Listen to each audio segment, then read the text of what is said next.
leaving a channel for the suit to follow through. His cracked building blocks deteriorated, and he collapsed into himself. He laid his mango shop alloy into the earth. We pray she has mercy on his soul.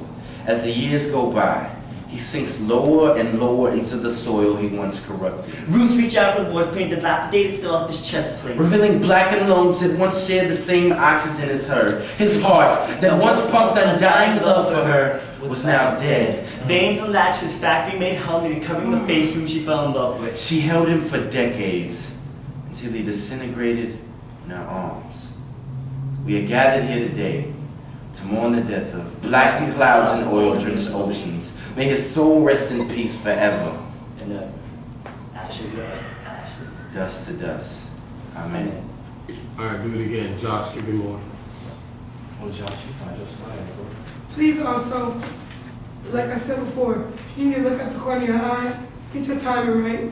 Because we was hard So it is supposed to be like crisp, Yeah, y'all make it'll make it Yeah. so much better. You find your swag, bro. but Give me hard shit, as good talk. fucking today. Remember I said, anytime you put your hands down, it needs to be crisp and clean. Y'all That are, was my fault. The heart pumping and the mouth but speaks. then that's the That's entire poem. That's the entire poem then. y'all need to, Because it didn't start off. that's what I'm It saying. didn't start off. It didn't start off crisp. So Alright. I didn't get that. Alright. He drunkenly staggered through thriving sage seas, followed by a shadow of cigarette silhouettes. Each step solidifying into concrete. His entrances were never pleasant, always leaving tar-stained carbon footprints on her welcoming mat. Left broke skid marks on the road to her soul, forcing intoxicated smoke upon her breast. Her nectarine was poisoned with his leaky blood. He constricted bolas around her neck and overfed her until she choked on the smoke he forcibly French kissed down her throat. Mother Nature was his rag doll, Her arms were bruised with black botches of his fury. Her womb carried a but child. it begged to stay inside for it did not want to be born into its tomb. She took this abuse not because of what she wants him to be. She wished she would go back, but instead, The once smooth, peachy skin she fell in love with, crusted into jagged granite. His throat that once produced melodic bird twitters hardened into an exhaust pipe that wheezed industrialism. Every year he opened his mouth, her condition worsened. he cringed about looped over hair with chainsaw fingers and swung, pulled over fist, chipping away a frame of a happy home. Seemed like he would do anything to have a thick black blood ooze from his nozzle, raping her of her beauty, screaming skyscrapers followed by ominous mushroom clouds. She cried so much that her eyes burned with the residue of acid, Each drop a deeper and deeper scratch. until the scars widened into incisions in the ozone. Which melted the polar ice caps embedded around in their wedding ring.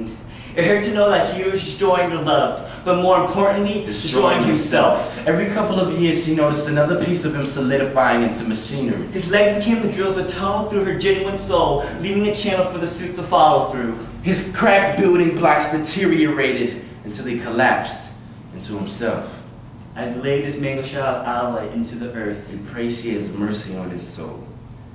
As the years go by, he sinks lower and lower into the soil he once corrupted. Roots reach out from the north, putting dilapidated still off his chest plate. Revealing blackened lungs that once shared the same oxygen as her. His heart, that once pumped undying love for her, was now dead. Veins and latches, factory-made helmet covering the face whom she fell in love with. She held him for decades, until he disintegrated in her arms. We are gathered here today to mourn the death of blackened clouds and oil-drenched oceans. May his soul rest in peace forever. And ever. Ashes to ashes. Dust to dust. Amen.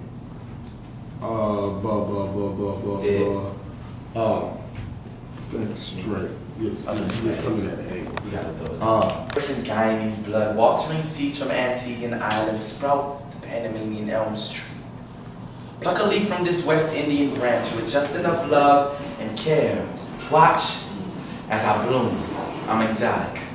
Bullwinkle brown nocturnal owl eyes equipped to realize real lies in broad daylight. Plants his peanut cranium big enough to score a 1710. Incarcerated teeth doing a 5-year sentence just to emerge this mirror-depicted perfect smile with dimples.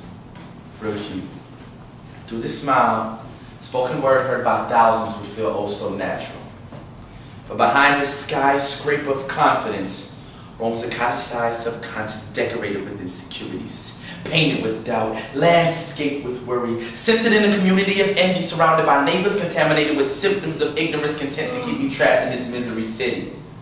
But this city of misery's headquarters are stationed in my head's quarters, and oh, how I wish I could tell you how much stress is on my plate, but for some reason it always seems to come with a side of pride, and that's just way too much for me to swallow. So I'm left prouder than Penny and Oscar, a vagrant soul yearning for Grammys and Oscars. And every time someone utters a compliment that has the aroma of God's speed and good intent, my ego is fed. But the internal refugee in my mind is malnourished, starving for self-assurance. Like, do you think I'm cute? Seriously. Because the last time I heard that compliment from somebody was like, shit, 30 seconds ago, and now I'm starting to feel insecure again. And as if my accomplishments aren't good enough proof that greatness lingers ahead of me like foreshadows, and I cast this light myself. I throw a cloud over it. Every time someone tells me I'm bright, God help me please, I'll spend $200 on a pair of jeans, thinking if I look good on the outside, they'll think I feel good on the inside. Wearing a smile dressed with crescents, causing you to believe that I'm mighty full of myself when in all actuality, I feel empty. I get phone calls from friends to help solve their problems and help mend their broken hearts, but mine is the one that's shattered and I'm still struggling to recover all the pieces. But I'll still prescribe the medicines of life and advise them to take 2 tablespoons of positivity every 6 hours and wash it down with a stained glass of hope. Then I'll turn around and pop pills of pessimism and shoot sterilized strands of second guessing in my veins through 6-inch paper thick needles of uncertainty. And oh, how I wish I could really tell you how much stress is on my plate, but coffee tables were never meant to hold banquets of pride. And I've stuffed myself, so full of myself, that to swallow this arrogance would be gluttony. Hold your moment, would be gluttony. Then we'll go. I didn't mind it, so